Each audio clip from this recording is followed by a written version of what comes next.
আসসালামু আলাইকুম রহমতুল্লাহ ওবরাকাতুহ। জমজম ওয়াটার, জমজমের পানি। এই যে আপনার এখান থেকে গ্লাস নিতে হইবে, তারপর এটার ভিতরে দিলে অটো সিস্টেম, দিলে পানি ভরে যাইবে। আগে কল সিস্টেম ছিল, এখন কল সিস্টেম নাই।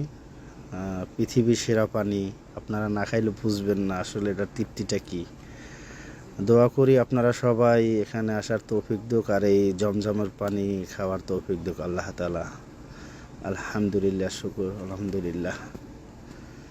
এরপরে এখানে জোবালা আছে, মানে ডাস্টবিনটে ফেলাইলে জমজম ওয়াটার, মানে জমজমের পানি সবাই খাইছি। এখন দেখেন কত সুন্দর, মক্কার ভিতরে এটা অনেক সুন্দর, বড় বড় এই যে কি বলে, মানে এত সুন্দর করে নকশা করছে যা দেখার মতো। আলহামদুলিল্লাহ, আপনাদের সবাইকে এখানে